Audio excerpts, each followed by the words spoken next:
Good evening, everybody. It's Steve with Real Progressives. Tonight, special night with Joe Firestone. He's going to talk about the inner life of the job guarantee. Now, before I go ahead and bring Joe on, I want to state something for everyone here, because obviously most of the people that watch Real Progressives, most of the people that are involved in the work that Real Progressives does, and those who are interested in the things that Real Progressives do are not, professional economists. They're not people that have a deep, long history of economic training. And many of you all just care passionately about your country and about your children and about the planet that we live on. And so that is just fine for your credentials for me. That is just perfect to me for enough background for you to be able to take the knowledge that we give and activate on it. There are those out there, though, who feel that there is a circle of holies at the top of the thing that don't want people like you and I to speak. They would rather you and I sit back idly.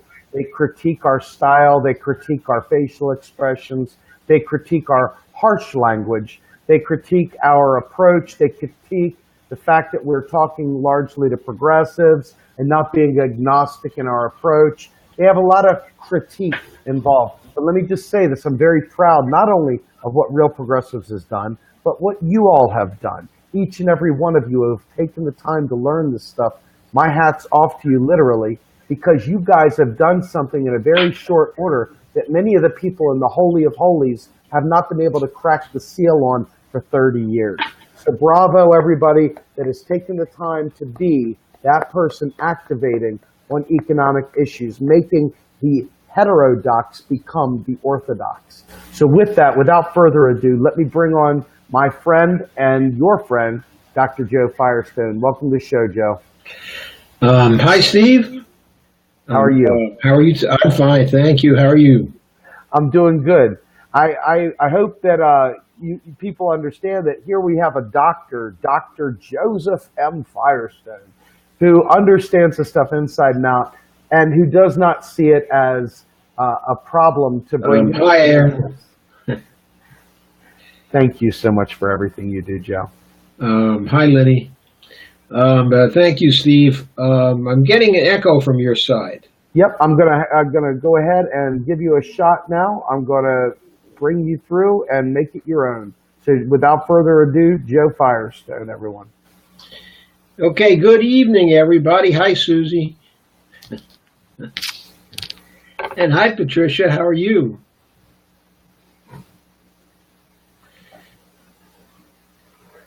Okay, folks, I want to talk about the job guarantee tonight. You've heard a lot about it on other programs from Steve and from Ellis, and I think from Pavlina also, okay, and a number of other people. Of course, Pavlina Chernyeva is right at the center of the job guarantee work, as is Randy Ray and Bill Mitchell also, of course, and a number of the other MMTers. My own work on the job guarantee has been focused on the political issues surrounding it, and I've also been very interested in how it would operate were it to be enacted in the guts of the federal government, as it were. And tonight, I mostly want to talk about that. And the reason why is because the kinds of criticisms that we get of the job guarantee these days have gone past criticisms we previously received, like job guarantee is going to cause inflation.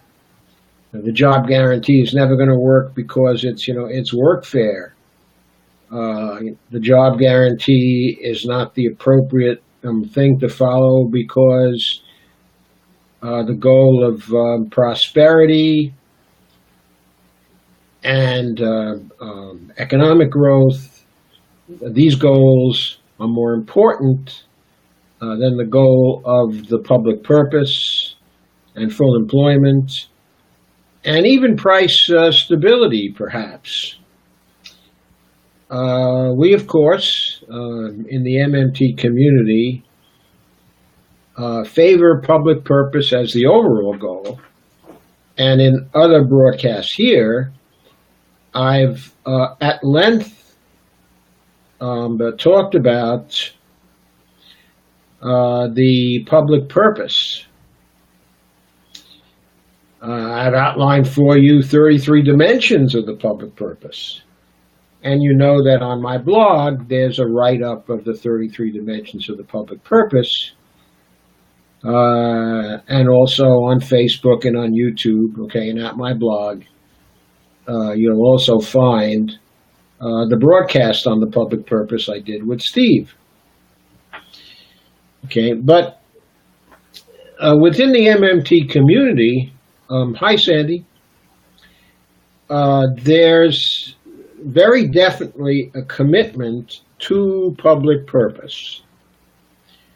And there's also a commitment to full employment and price stability. The public purpose is the top level commitment, and just a shade lower are full employment and price stability. So a lot of MMT research has been focused on the issue of how to get both. How to get to full employment, and how to do it without causing inflation. So,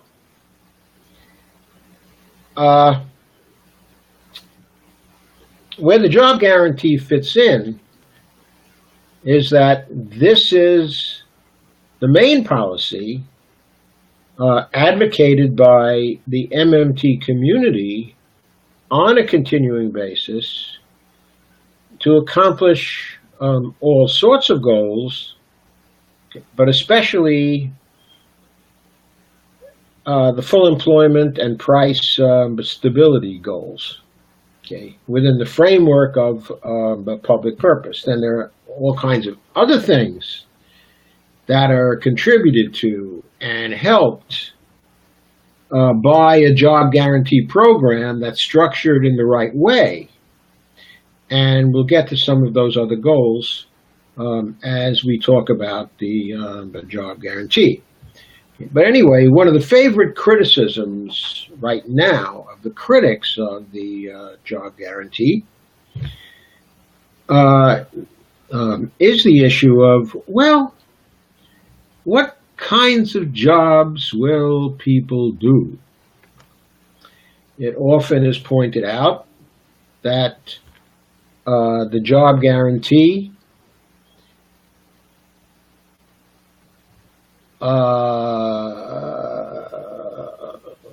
is supposed to be restricted to the kinds of jobs that are not being done by the private sector, but that are at the same time socially valuable.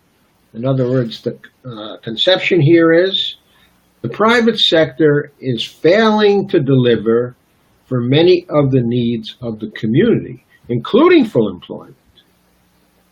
But apart from full employment, it's also not really delivering for many of the other needs of the community, such as elder care, such as child care, such as environmental impact, certain aspects, okay, of environmental impact, certain tasks that are not being filled by the private sector and that are very much related to the public purpose to fulfill. Okay. In fact, there are a whole host of social needs that are not being contributed to by the private sector because there's no profit in it. Now, of course, that's why a lot of government services exist. They exist to fill that gap. However, the problem with employment, the most serious problems with employment, come about due to business cycles. When suddenly, what has been for 40 years a fairly well stagnating economy will occasionally get even worse because we run into a recession. Recessions have been of varying degrees of seriousness over the period of the last 40 years until following the collapse of 2007, 2008. We had a recession that was sustained enough and deep enough that it acquired the name of the Great Recession. And the only thing that stopped it from being called a depression were probably changes in how we calculated the unemployment statistics and also technical definitions of when the economy fought its way out of a recession and was rising again. Then from the recession point of view, the economy is growing, it's no longer in a recession. But from the point of view of the kind of depression we had during the 1930s, the level of economic activity was perhaps still sufficiently low that according to the standards we used then, it might have been called a long depression. Some of our commentators have called it a long depression. So, because of these cycles, continuing programs which are run by the government will, for a time, not fill gaps that are left by the market. And of course, there are also many needs and many gaps that are left by the market even under what we've come to consider to be normal economic conditions. That's because within our society, once again for the last 40 years or so, economic doctrine and also political ideologies have definitely favored private sector activity and the idea of the market as the primary means of doing things for people, and have looked askance at government efforts to do things for people. And political forces have tried to discredit the activities of the government and have tried to block the activities of government from playing an important role. But by the way, I do want to say, okay, at this point, that I feel a little lonely tonight. I'm seeing some of your comments up on the screen, okay, and that's good. But because I'm here alone, but I'm not in the position of the host, I'm not seeing all the various inputs that you normally give during a presentation. So I'm not getting my usual input on what your collective pulse is concerning what I'm saying. So I feel a little bit lonely. Okay. And I am going to rely greatly on the comments, and I'll try to answer whatever questions you have along the way tonight. So, Getting back to the main themes now. So we have a definite set of needs that are there all the time and that have been there for many, many years now. And apart from that, we have the needs that have gotten very intense due to the sinking in the business cycle since 2008 that we have been gradually pulling ourselves out of, but not through the use of revitalized social services or a social safety net or public activity, but solely through a slowly recovering private sector that is distributing the rewards of the recovery from the recession very unevenly throughout our society. So equality is at the worst levels that it's been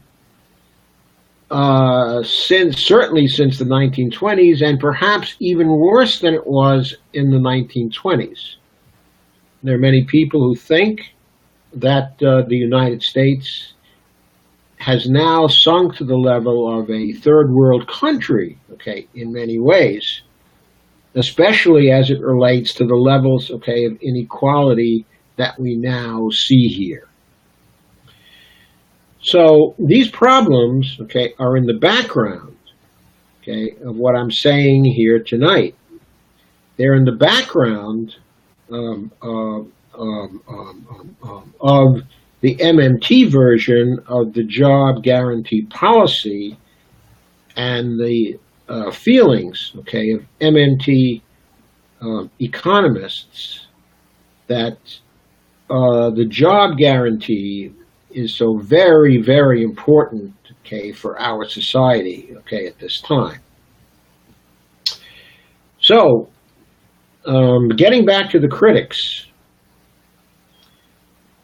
what they most seem to have a problem with, at this point, is the problem of what people will do under the job guarantee. What kinds of jobs will they be assigned? What will the role of the bureaucracy be in this? Won't it be over-centralized within the federal government itself? Won't people be assigned to jobs that they don't want to perform? Won't this be a form of the dreaded workfare, which has been established, in many countries, and which people are very, very dissatisfied with? But I think the issue that perhaps has the greatest resonance to people is when the critics talk about the relatively few areas where there will be jobs for people, so that if there's a need for the job guarantee to cover 20 million people, or 25 million people, or 30 million people, as there sometimes is, it won't be able to define the necessary job categories to employ so many people and to really gain full employment for everybody without resort to make work, and to a workfare kind of environment. Well, the way the MMT economists respond to this is they say, no, that's not going to happen. And Pavlina Cherneva has put forward in recent years the ideas of using The Nonprofit Center and the Social Entrepreneurial Center, both based in local communities, to decentralize the performance of the job guarantee program and to create a situation where the federal agencies that will have a role in this will have the funding role, and will have a program evaluation role, and perhaps a knowledge support role. But the federal government itself will not be carrying out the projects. And her ideas here are that there is ongoing work done by local nonprofits now, which is never fully staffed, okay, according to need, because there's not enough available, or there's not enough financial resources available to take care of the needs, to fully articulate the programs that are going on now. And that these are worthwhile programs, produce great social value for the community, okay, and that it would be very valuable if work were to be defined in support of these programs for people coming into the job guarantee program. But apart from the nonprofit areas or the existing nonprofit programs, there's also the sector of the social entrepreneurs. Social entrepreneurial organizations are oriented towards filling social needs, creating social value. They don't operate according to the need for creating a market value, but they're there to serve social needs. They're not necessarily nonprofits, though they may be, but they are entrepreneurial. They're filling new social needs that are getting defined all the time. In fact, they're actively defining the new social needs, and they're actively defining the job roles that will fulfill the new social needs. Okay. And the social entrepreneurial sector is another sector which is not sufficiently well funded right now, which goes begging both for federal funds, which in recent years, of course, have been drastically cut for programs that develop in the social entrepreneurial sector, I should say. Okay, and also they're not sufficiently well served funding-wise by the foundations that are supposed to serve them, because in the end, the foundation resources are fairly limited. And the foundation programs also are often defined in such a way that they take care of well-defined and well-recognized social needs. The established foundations are not really noted for their innovative character, whereas the social entrepreneurs tend to want to be innovative and want to construct new social entrepreneurial ventures. And for that, they need financing, which they are unable to get. So, one aspect of the kind of job guarantee program Pavlina has in mind is that social entrepreneurial ventures would apply for grants or for contracts to fulfill social needs to the job guarantee agency, which would be part of the Department of Labor, presumably. Okay, and then the proposals for the grants and contracts would be evaluated and would be approved in collaboration with the local social entrepreneurial organizations on the assumption that these local organizations are most knowledgeable about defining local social needs because they are community-based. There's another wrinkle in this too. The social entrepreneurial ventures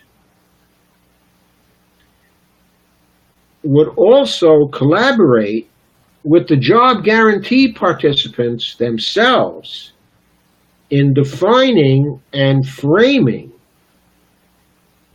what the social needs are and in helping to develop the proposals so that they would have a say, a very important say,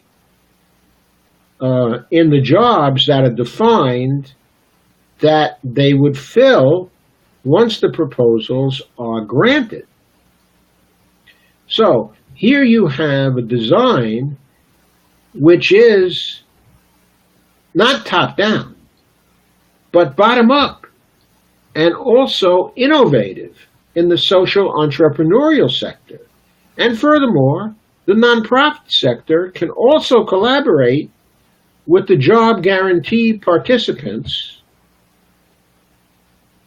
to understand what their perceptions of the social needs are.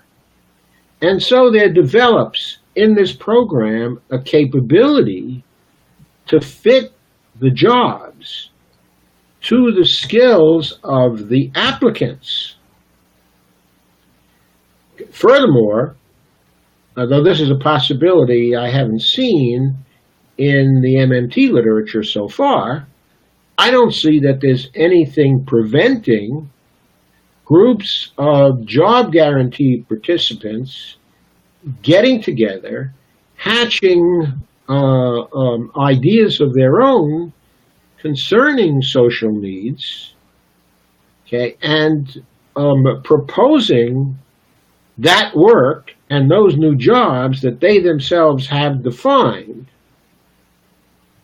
in order to get an evaluation and funding acceptance from the federal government. There's no reason why that can't happen. And so the job guarantee participants themselves could create their own social entrepreneurial ventures. And that could be entirely bottom up. And the ideas could be entirely new. There's no reason why that can't occur in such a job guarantee program. Okay? So, the point here is,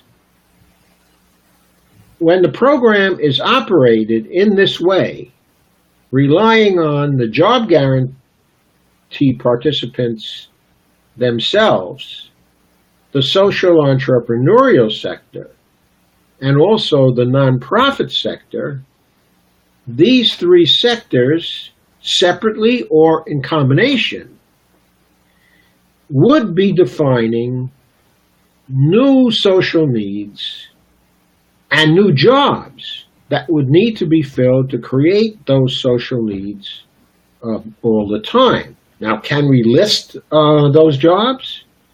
Well, as Neil Wilson said in a recent very good blog, okay, on the Medium platform, no, we can't expect to list those jobs because they haven't been created yet.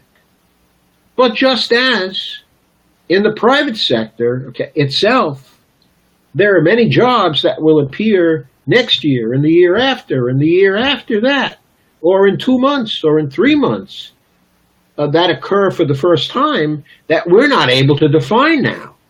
The job market is changing all the time in the private sector. New jobs are being defined, and there's no reason to believe that jobs that will create social value would not also be originated continuously in the private sector.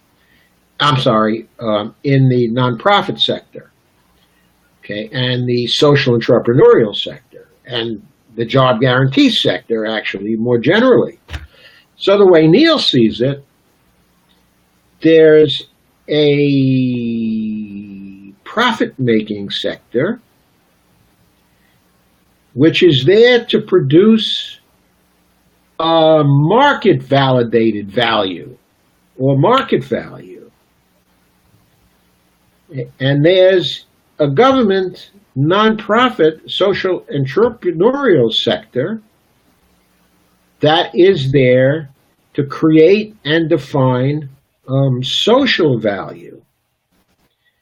And he sees those two sectors as being in continuous competition for labor resources. Once the job guarantee gets going, once we implement it, then if we assume we're in a downturn at the time, there'll be lots of idle labor resources which can quickly sign on to the social value sector, because the market value sector has left them unoccupied. Okay, and so when we then get to full employment, the growth in the economy caused by the filling of the social value sector will then, through consumption, fuel the recovery of the private sector. And the private sector, of course, will be able to hire workers away from the job guarantee sector of the economy by offering higher wages. Now, before, I failed to mention that key principle of the job guarantee program is that the participants will be paid a living wage with good fringe benefits. And we're talking about a real living wage here. In other words, we may be talking an average living wage of $18 to $20 an hour, cost adjusted by region. Okay, so we're not talking about $7.25 an hour. We're not talking about $10 an hour. We're not talking about $12 an hour. We're not even talking about $15 an hour anymore. We're talking about a living wage that takes into account the gains in productivity we've seen in the private sector over the last 40 years.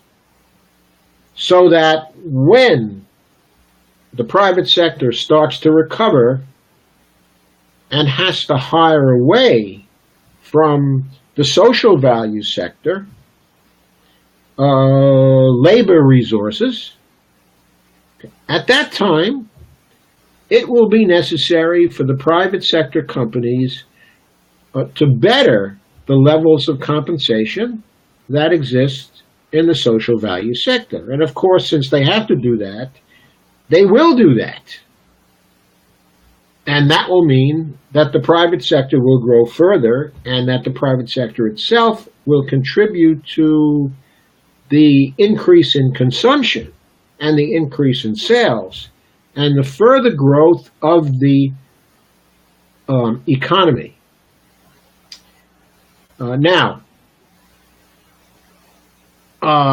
Neil goes on to say, he says, as far as the problem of having to worry about what kinds of jobs there will be for the job guarantee participants to do, he says, we shouldn't expect to be able to define that, at this point. Because just as new jobs are defined in the private sector all the time, new jobs that we can't quite imagine right now will be defined in the social value sector, especially if we enable the definition of those jobs by providing financial resources to the people doing the job creation and the job definition,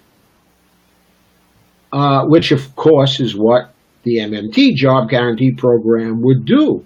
It's what it's all about.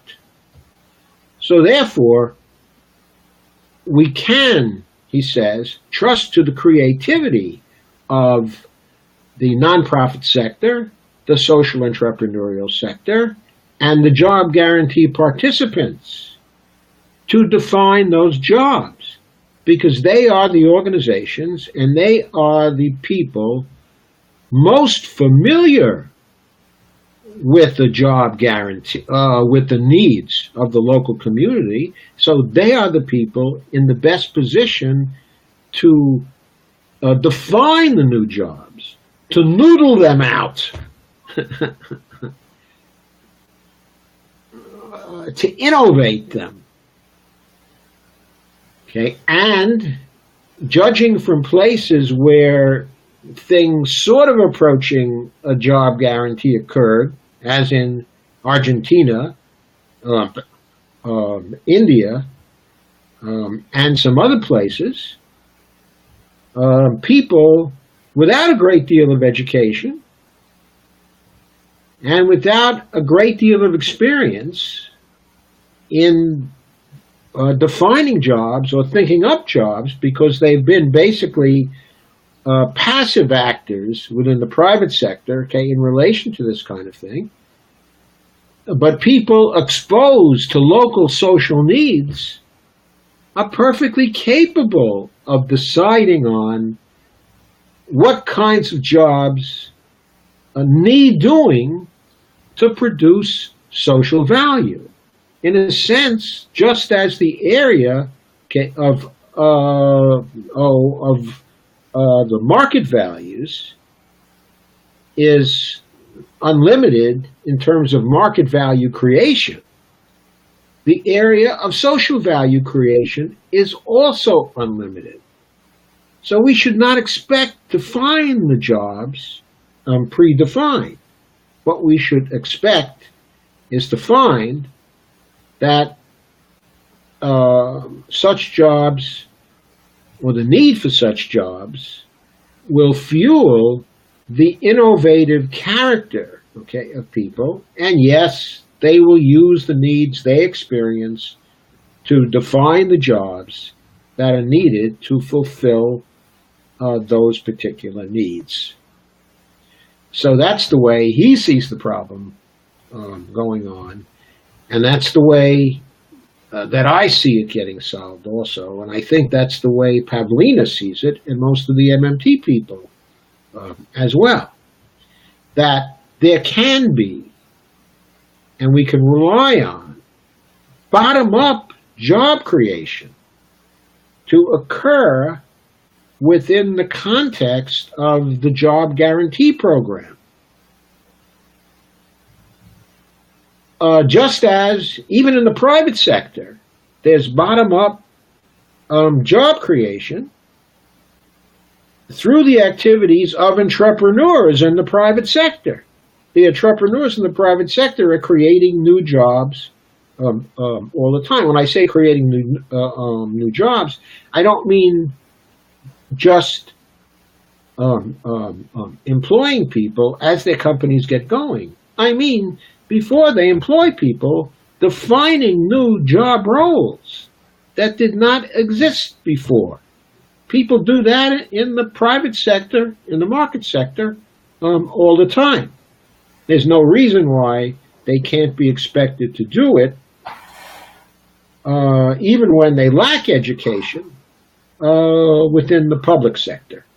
I shouldn't say the public sector, but the social value sector. Okay, so we still haven't quite gotten to the inner life of the job guarantee program. So I think we have to talk about that. We have to think about what it might look like. So we have a bunch of people who are coming into the job guarantee program.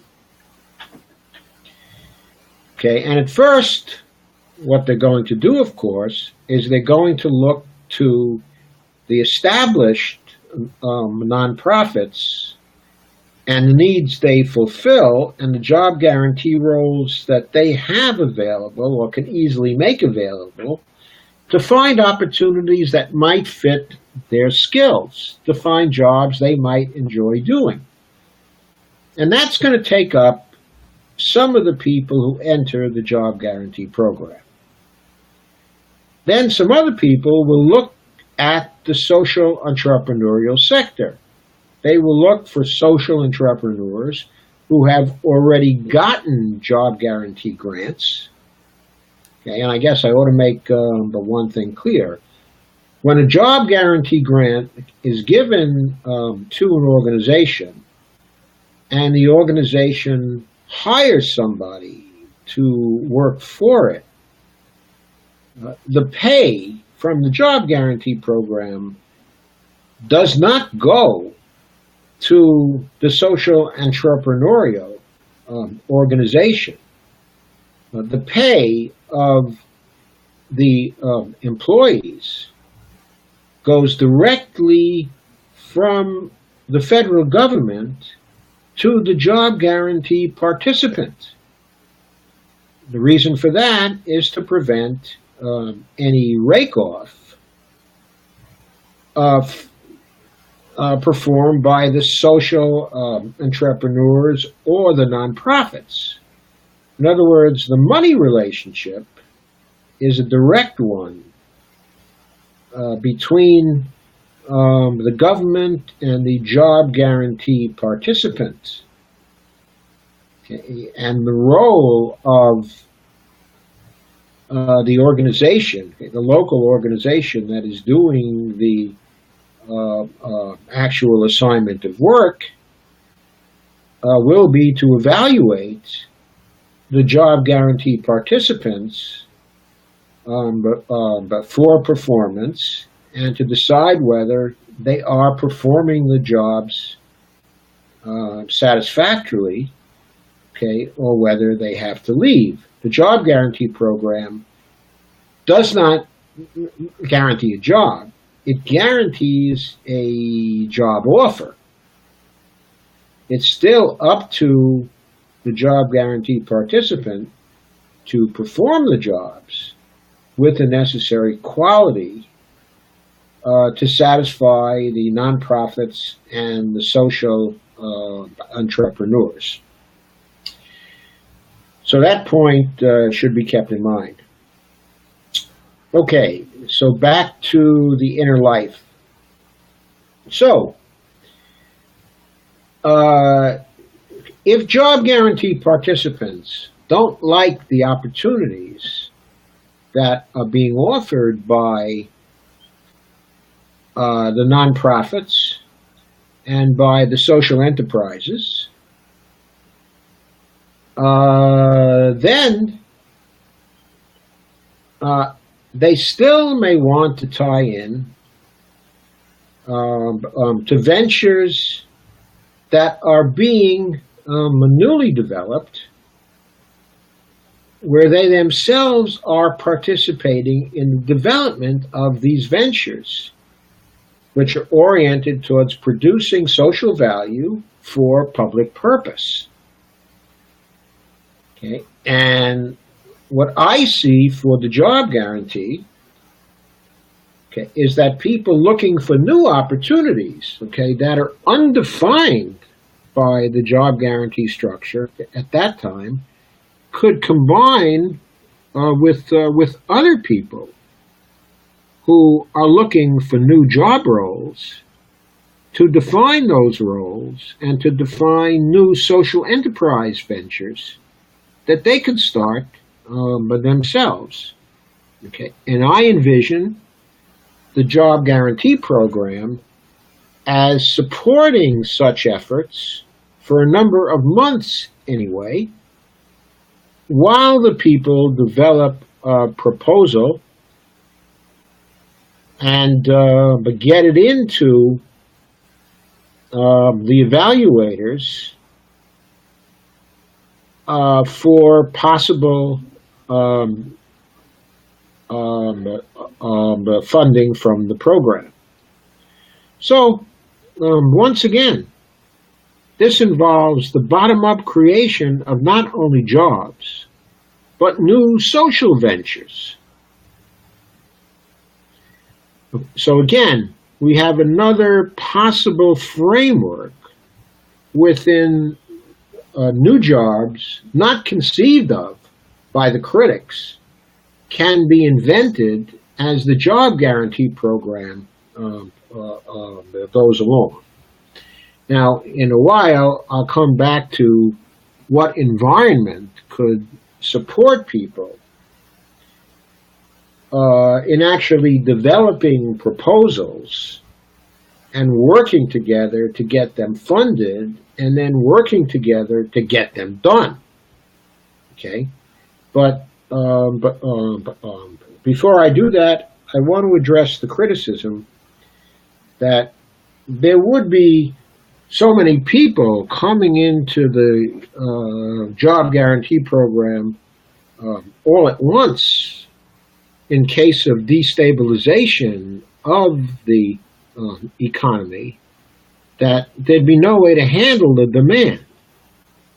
Well, okay, if we were back in 2008 and we just had come through the crash, and the private sector was in ruins, and there were 33 million people who wanted jobs to be employed.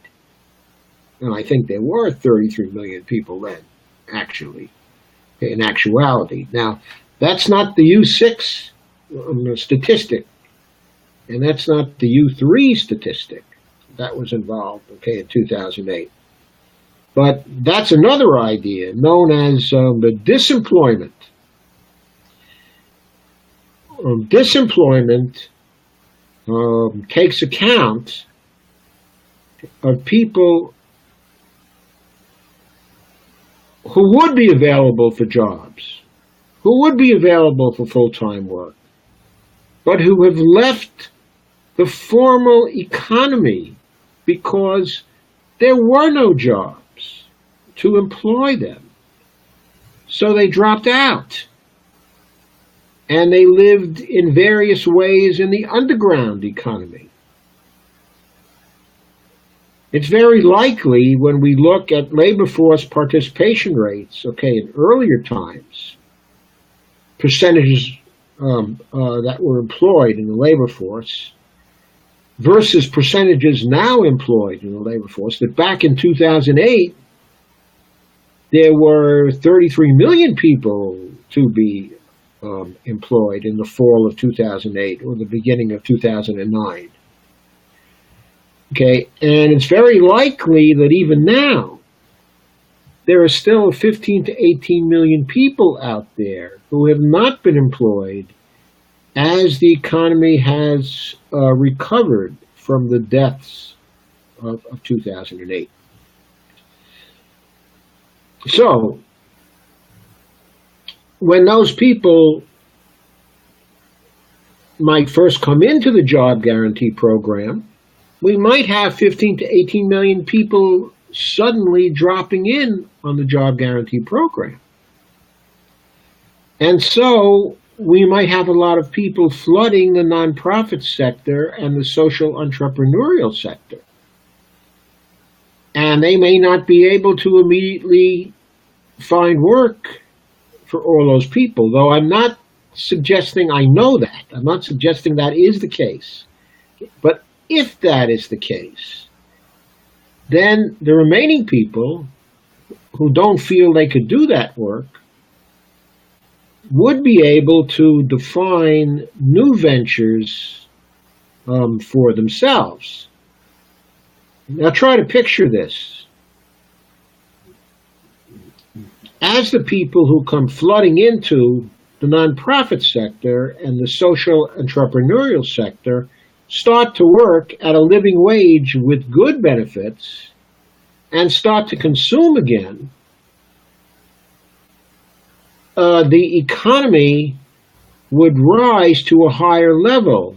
The gaps in production between what is possible and what we actually have now would begin to be closed. And how can they be closed? The only way is for the private sector to begin to hire back people at a better wage with better fringe benefits than the government is offering in the job guarantee program. So that means that some people would be taken from the nonprofit sector, some people would be taken from the private sector, and some people would be taken from the group of people attempting to define new ventures, okay, and new jobs, leaving a smaller group. Within a year, for example, there might be, 7 or 8 million additional the private sector jobs filled. So suddenly the 18 million has been cut down to 10 million. 6 more months, it might be cut down to 5 million. 6 months after that, it might be cut down to 3 million. Okay, still working, who are new people, still working in the nonprofit center, the social entrepreneurial center, sector, and also the remainder of people looking to define new social entrepreneurial ventures. So now, with 3 to 5 million people to handle, there's much less of a problem in finding staff positions for people within the job guarantee program. That tends to shrink the new social venture, those looking for a new social venture, down into a much smaller group. So, first of all, we would have much fewer people on the job guarantee program itself, performing within the job guarantee program. And secondly, we would have much fewer people attempting to innovate new social value jobs. It's much easier to imagine that as a matter of ongoing support, that the job guarantee program would not be able to function with 1 million, 3 million, 5 million people within it on a continuing basis. It's then much harder to imagine that it wouldn't be able to find jobs for those people who remain. So I have to say that this problem of finding jobs for people seems to be one that is a really overblown problem.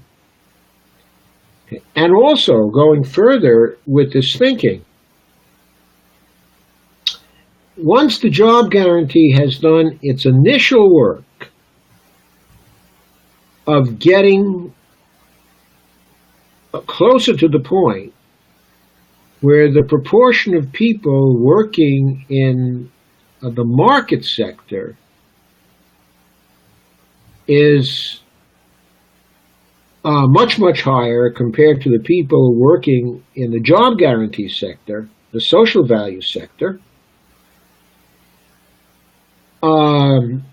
At that point, we would have a recovered economy, okay, that would be going along. And every time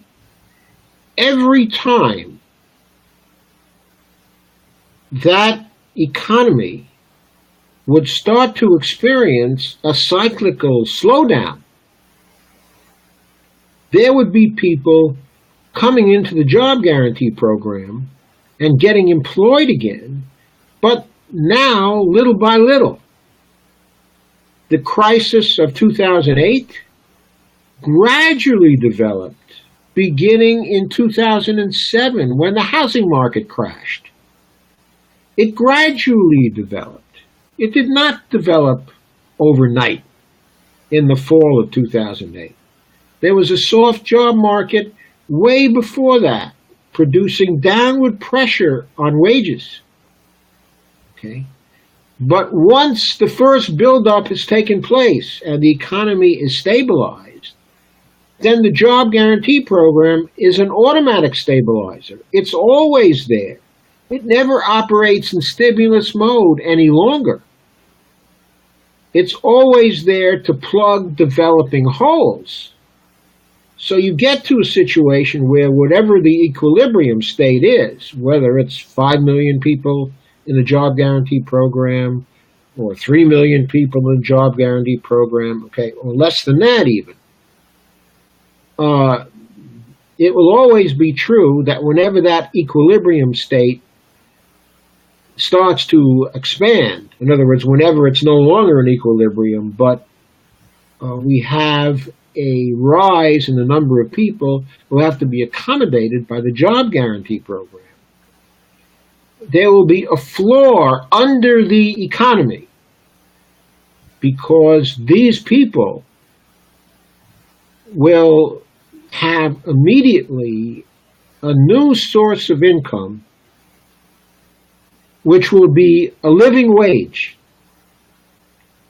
and which will provide them with full fringe benefits. So they will not have to dig into savings. They will not have to lose their wealth because the economy is falling on hard times. Their consumption will be supported, and that will serve as a brake on the economy falling further. So it will smooth out the cycles, because the job guarantee would be a much stronger automatic stabilizer than we have in the economy right now. Now, there are two more issues that I want to discuss. Maybe two more issues. I may get to some more in line with the comments, okay, that you've been making. But the first one is to get back to the inner life of the job guarantee. Okay. What I think you'll need for that is on the local level, in each of the local areas in the country, you'll have to have something analogous to the union halls, okay, of old, where people can go, okay, and where they can meet other people in similar situations to their own, where they can learn about the opportunities being offered by the nonprofit sector and by the social enterprise sector, and where they can also collaborate with ours to produce new social ventures of their own, if they care to, where they'll be able to collaborate with other people who may differ in skills from theirs, but who can complement them in defining new social ventures and getting them funded. Now, of course, it won't be enough just to have the equivalent of the union halls where people can organize for various protests and where they're able to commiserate with each other. We will need these union halls to be places where people can go to tie into the capital they will need to learn about the job opportunities and to create other job opportunities. There will have to be web-based platforms for people. There will have to be computers to support them. There will have to be problem-solving software in these computers, word processing software, various kinds of software, and training support so that people can use the software that would be provided to them to support their entrepreneurial creation efforts, their learning efforts, education efforts, and their job creation efforts. We ourselves use software like this in most of our companies today. It's something that most people who have middle-class jobs in these companies are exposed to. Well, in the union halls, so-called union halls, quote-unquote, in the job guarantee halls, training would be available for people to use these supports in creative ways to combine with each other to get everybody employed in the job guarantee program, and also to keep in touch with what's going on in the private sector so that they would be aware of trends in the private sector which opened up good private sector opportunities for them that they might or might not want to take advantage of. So I see that as being a very important aspect of the inner life of the job guarantee program. Having a place where people can go every day to meet other people, to meet them, to develop trust in them, to combine with them, to collaborate in either finding jobs or generating jobs. And what I envision is that people would not necessarily be spending all their time in the job guarantee halls. I mean, there wouldn't be required attendance or anything like that. But once they met other people and constituted groups, then they could tie in over the internet using the social software that they had acquired some knowledge of and some expertise of, and that they were trained to use. So what I'm saying is, while getting paid under the job guarantee program, people coming into the job guarantee program can combine with other people to learn how to tie in to opportunities in the nonprofit sector, in the social entrepreneurial sector, and in the social entrepreneurial sector that they are bringing into being themselves, to try to tie into job guarantee job structures that might be of longer duration should they need that. Okay? So, in the act of trying to place themselves,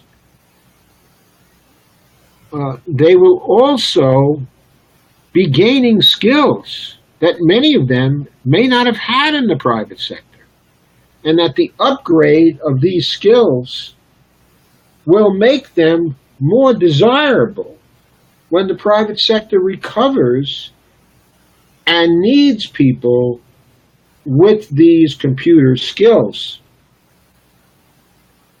So I see people collaborating with each other, exchanging with each other each day in much the same way that we collaborate with each other and we combine with each other to try to generate a political movement that can have an impact on our society.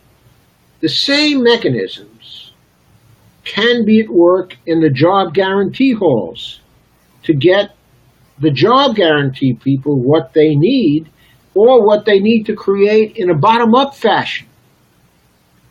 We know what these kinds of web platforms should look like.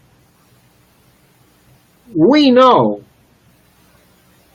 that they can be built by the IT industry, including participants in the IT industry, such as many of ourselves. We know they can be a vital part of the job guarantee environment, and that they can help to relate and support the job guarantee participants, to give them face-to-face human support, either in person in the job guarantee halls, okay, or on the web within the confines of the collaborative software. One of the most isolating things for people who lost their jobs before the existence of the kind of social software we have today was that they had either very elementary computer resources, or in earlier times no computer resources at all. So they were pretty isolated. All they had were the newspaper ads. If times were bad, and there were no ads in the newspapers, they just sat there. They couldn't find jobs. Now, if they were union members, they could go down to the union halls and maybe tie into some jobs. But in bad times, there were no union jobs there either. Okay? And that's very isolating. It causes people to socially isolate themselves from friends, from their community, because of the stigma attached, okay, to unemployment, and because of sheer lack of money. So they can't spend on things that put them in contact with other people, even in casual day-to-day contact, which sometimes results in making friends and finding jobs. In that kind of situation, people tended to sit at home. We have a chance, through the use of the IT platforms and the job guarantee program, to put people together, as many of you have commented on here, to create this sense of community, of moving from the bottom up. Okay? Now, I think that the MMT community has begun to address this human side of the job guarantee program, but I think not enough, not sufficiently, because they've not gotten into talking about the soft side. This debate between MMT economists and the advocates for a basic income but keeps going on. I mean, apart from the misconstrual of what MMTers have said, okay, and apart from misunderstandings about the MMT job guarantee, The job guarantee people seem to insist on contending, insist on saying that somehow the MMT job guarantee program and the basic income program are somehow in competition.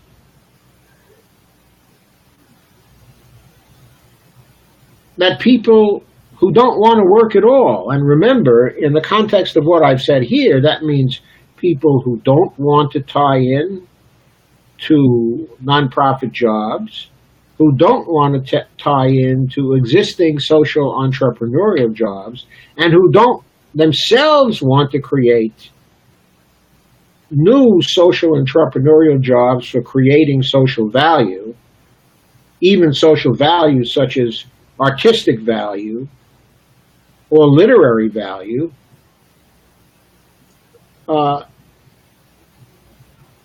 We are not saying that such people do not have a right to live and do not have a right to health care. We believe, I think, I can't speak for all the MMTers, but the ones I know think that we need to take care of our own. To use words from the Marines and Bruce Springsteen and Randy Ray. Okay. We need to and we will take care of our own. These people are also our own, whatever their reason for not being fit into these other categories. And so there needs to be a basic income program for them. Now, I don't think that it should offer the same compensation as the job guarantee program, but it certainly should be generous enough that they would be able to live on that program if they choose to take that course, if they choose to isolate themselves from tasks that are planned to produce social value. There are a number of reasons why I favor this, and I suppose I ought to say that I think that if the average compensation for people within the job guarantee program might be set at something like $18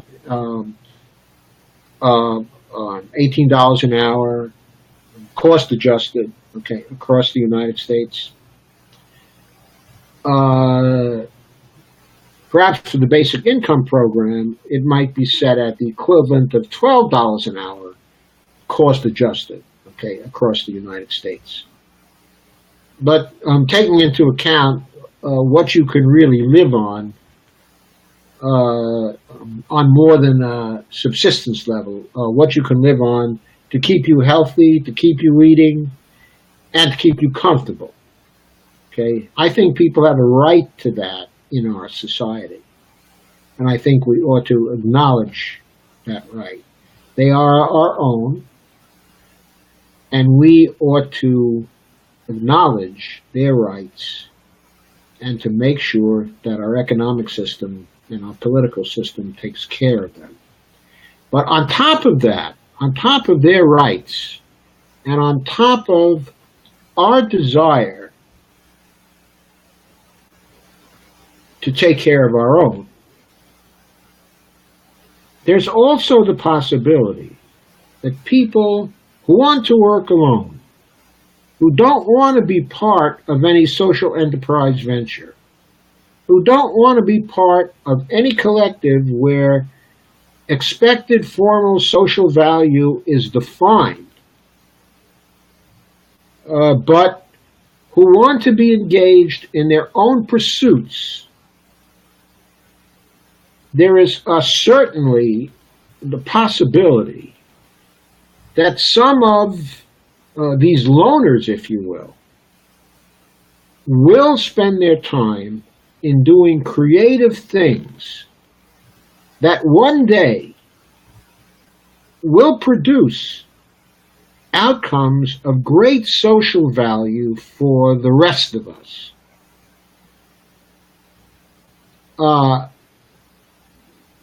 There are people who don't like to interact with other people, but who can be enormously creative and who have enriched human society.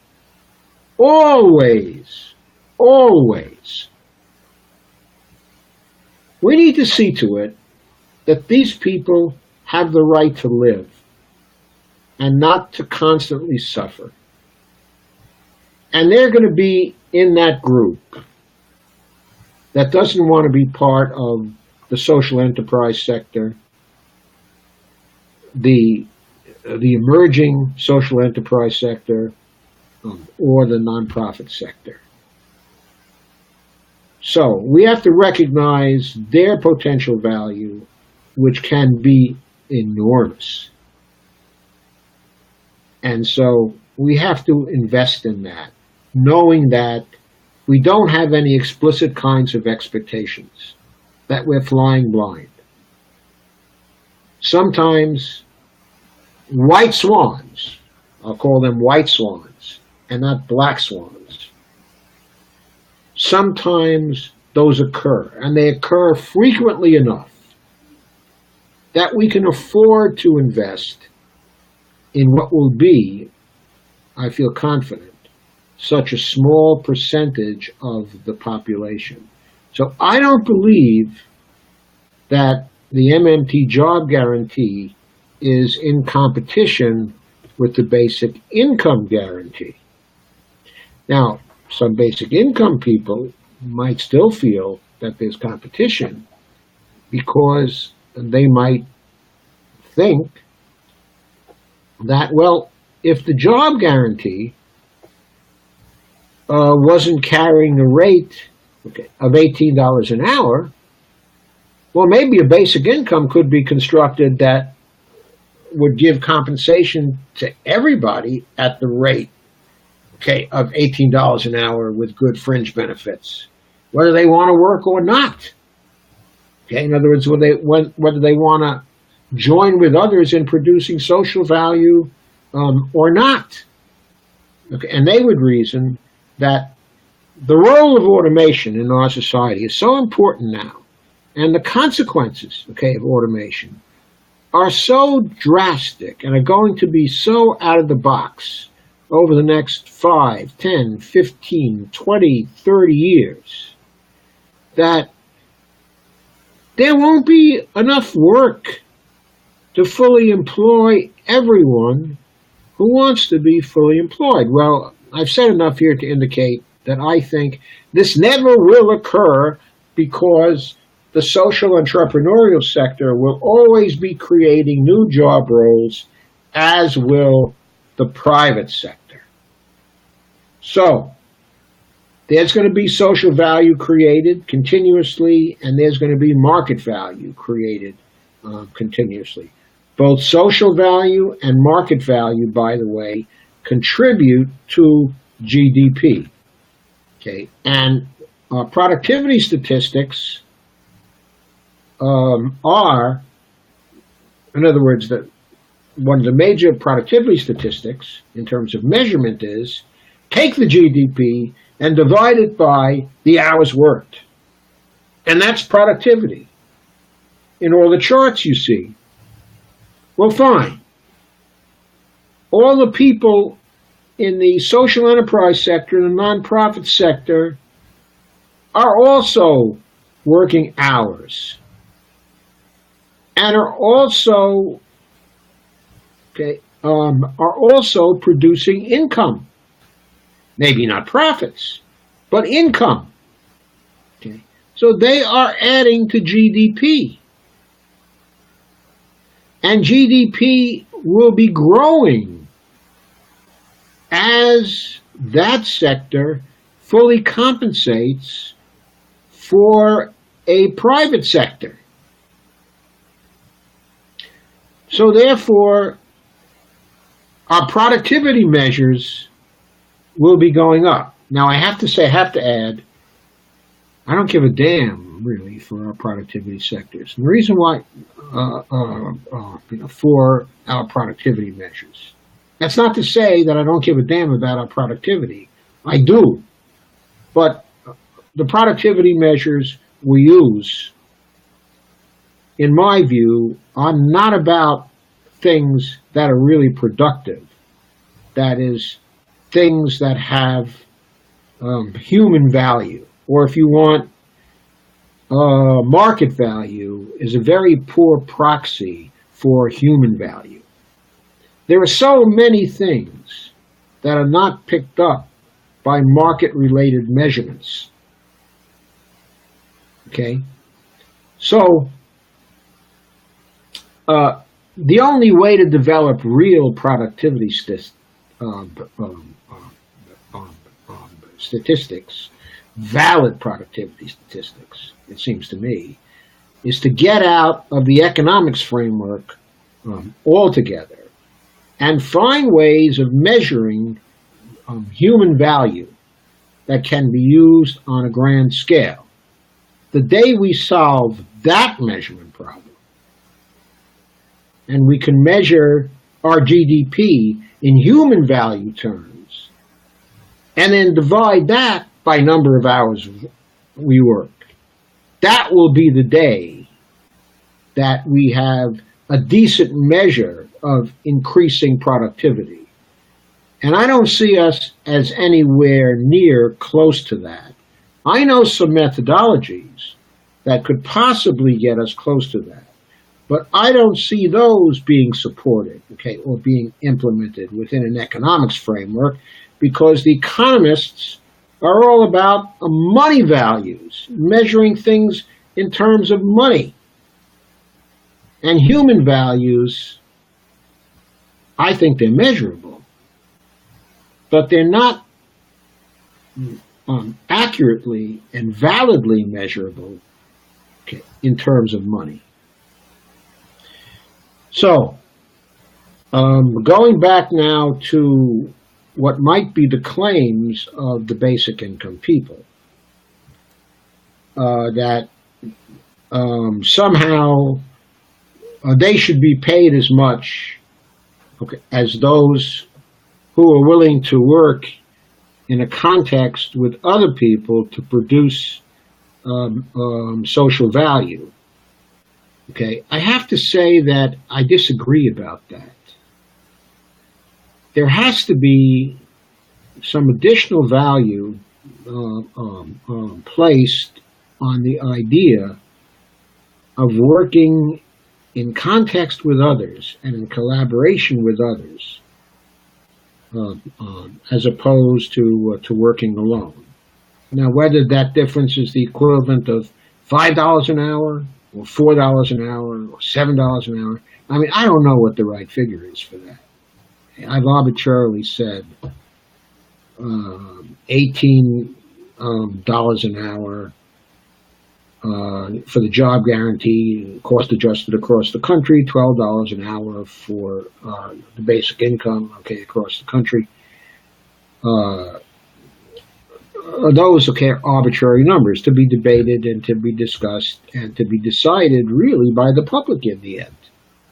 I mean, I don't have any kind of magic formula for measuring what that ought to be. In other words, in the end, the public has to decide what is a living wage. Now, economists and statisticians can come back and can say, well, that's not really a living wage for this reason, for that reason, okay, and the other reason. And then that, again, can be submitted to the political system. And so then changes to the living wage can come about, and changes to the basic income can come about in the only way they can reasonably come about, which is through politics and political decision making, which of course gets into the whole need to take back our political system from the very rich and from the large corporations. That, of course, is a problem for another day. But it just seems to me the basic principle that there should be greater minimum compensation offered to people willing to collaborate with other people, as opposed to people who just go off and say, I want to be alone. I think that there has to be a difference in those two things. Now, that's a value judgment, of course, okay, on my part, and others can disagree, and maybe the basic income people are going to disagree, and I'm certainly willing to debate that with them. Okay, but I think that what I've outlined is a fair way to go, and just in terms of the dollars involved, I don't know any basic income people who have advocated for $24,000 or $25,000 a year as payment for people who are going to require the basic income. The top figure I've seen is maybe $20,000 a year. So in other words, the compensation I'm proposing for them is actually higher than what they've already proposed. But please note, I've not proposed that the basic income grant be given to everyone, but only to people who are not working in the market value sector, the nonprofit sector, the social entrepreneurial sector, and the emerging social entrepreneurial sector. So I'm talking about only the people who are outside and who are not already benefiting from the compensation available in those other sectors. Okay, I'm not really particularly concerned about the level of compensation, okay, that would exist if everybody got the $24,000 or $25,000 a year. Okay, I'm not disturbed by that per se, but what I'm taking note of is that if everybody were to get that as a basic income, then the basic income, coupled with the job guarantee, and coupled with the kinds of compensation being paid by the private sector in the presence of the job guarantee, would create a considerable amount of price inflation until the system adjusted to the new levels of money flowing into it. And that inflation would probably be fairly rapid. And in the end, it would make no difference to the people getting the basic income guarantee. If all the people got the same basic income guarantee and it were $24,000 a year, prices would adjust throughout the economy to that level of that basic income guarantee. In what I proposed, they would not so adjust, because the standard for setting prices would be the living wage guarantee for the social value sector as set by the government, and the comparatively small number of people who would be in the basic income sector would not have that great an inflationary effect, in my view. So,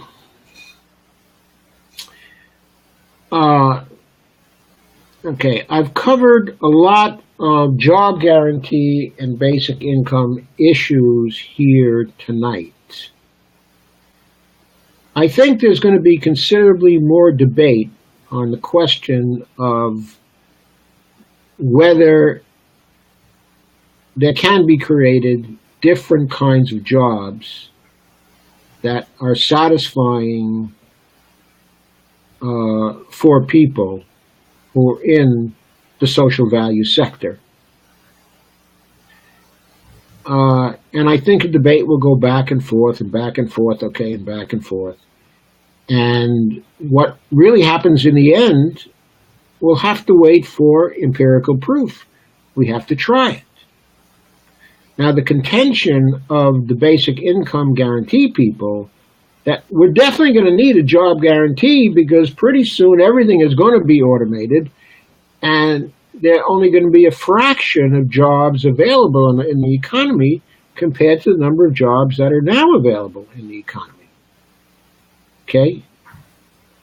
Now, in this discussion, I've been trying to show, and I think I've given some good reasons for thinking, that that will not happen. But if we have a job guarantee in place for the social value sector, and we have the private sector in place for the market value sector, and we have a basic income in place, if the basic income people are right, and we're not inventive enough to think up other jobs to employ all the people in the other sectors, and let's say we can only employ half the people that we can employ today, so then what will happen? What will happen is the economy will still be supported by the people going into the basic income sector. If this really happens over time, and if we really are unable to define new jobs on a continuing basis, as the basic income people say, in other words, if they're right, if the proof of the pudding is that they're right, then over a period of time, we can increase the basic income compensation for the larger group that will now be in the basic income sector. In other words, we can close the gap between the compensation that would now go to the social entrepreneurial sector, okay, and that goes to the basic income sector. Okay. So what I say is, let's start off with a job guarantee, as I've defined it, and the other MMT writers have defined it, and also with a basic income guarantee, but not for everybody, just for the people who are not in the social value sector, okay, or in the market value sector. Okay, and then let's see what happens. Let's see who's right. I mean, let's see if we can or cannot define these social value jobs. I mean, I'm willing to bet a considerable sum of money that we would be able to. But if I'm wrong, the basic income people have us covered.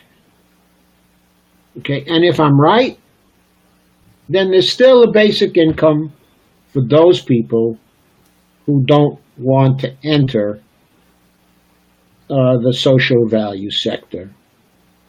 So, what's the harm in doing it this way?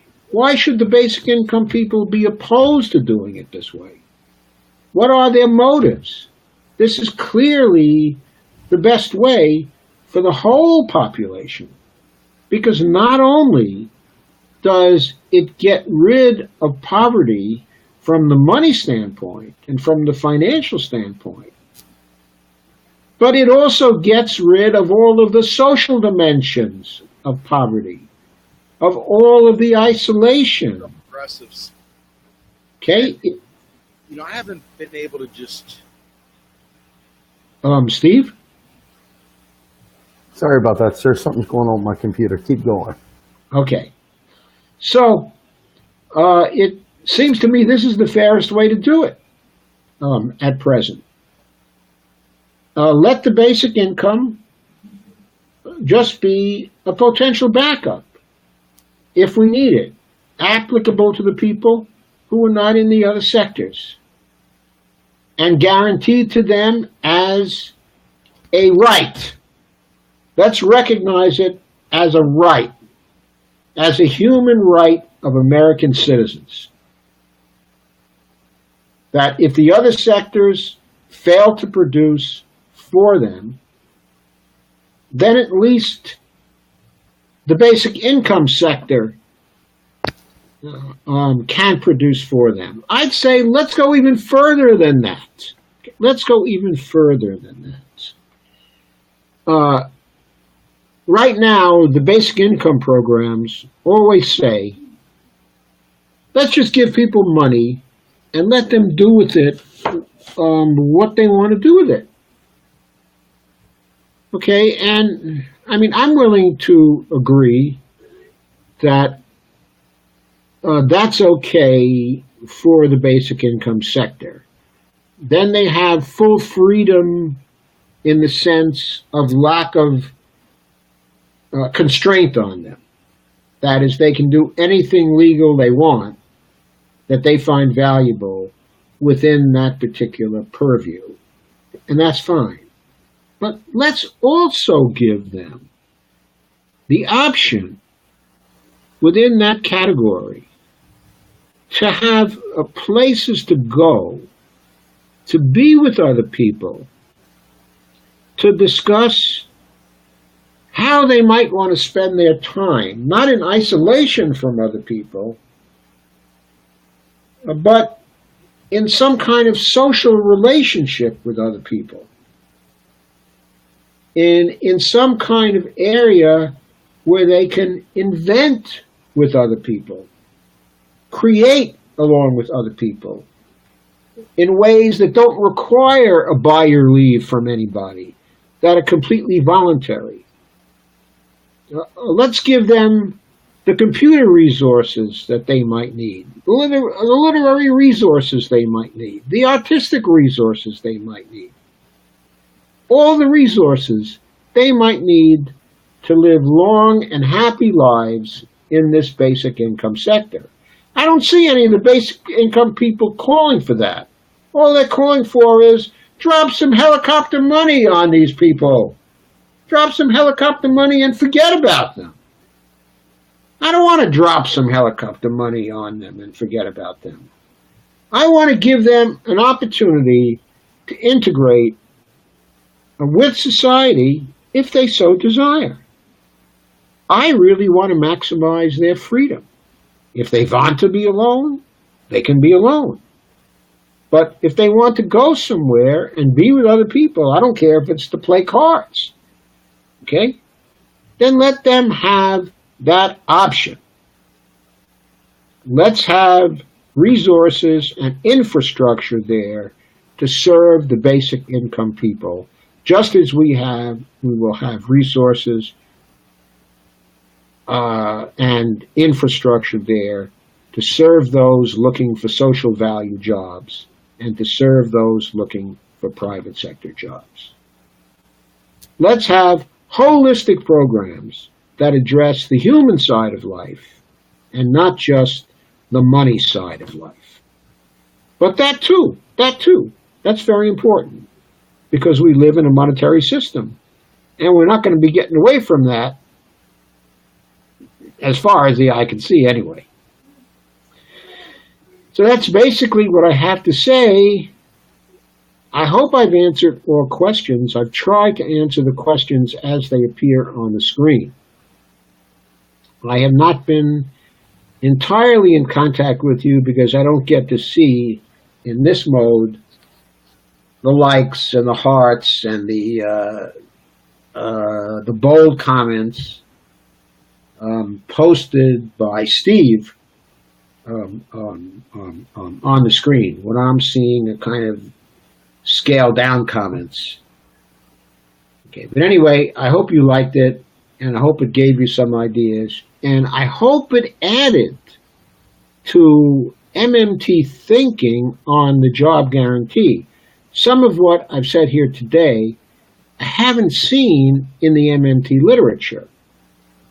But even though I consider myself fairly well read in the MMT literature, I don't spend all my time there, and I don't have access to all the resources represented by that literature because I'm no longer in a university. So it's hard for me to get my, get hold of certain things, and I do miss that. But within the scope of my limitations, I've tried to offer something that I think is new, and if it's not new, I'm sure my MMT colleagues will be happy to assist me by pointing it out. And I won't resent that at all. All right, Joe. Folks, Joe Firestone, what can I say? The man's awesome. Have I written any books that you can get? Yes. Go to www.josephmfirestone.com and you'll find lots of things on the site, and among them will be little blurbs on all my books and links to how to get them. And yes, I have written 7 books on fiscal policy, on trading, okay, and on aspects, okay, of economics. And I have written, is it 4 books? I think it's 4 books in the knowledge management area, including one a Kindle book and the other hard and softcover books, all of the MMT, economics, fiscal policy books, okay, are on Kindle. And I think they're all at a fairly reasonable price, at least compared to other books. But there are less expensive books also. Anyway.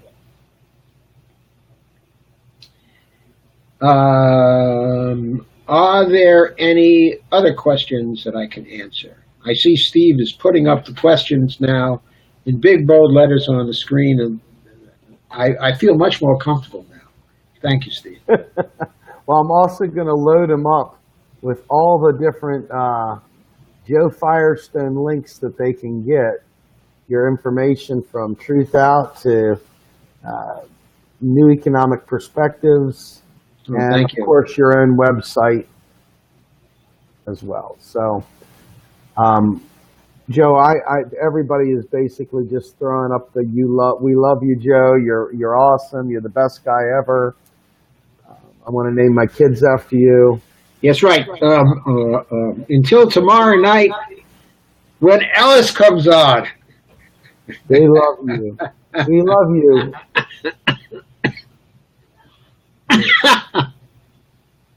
You're the best, Joe. There you go. Look at that one. Seth Rich just said you're the best. Sandy.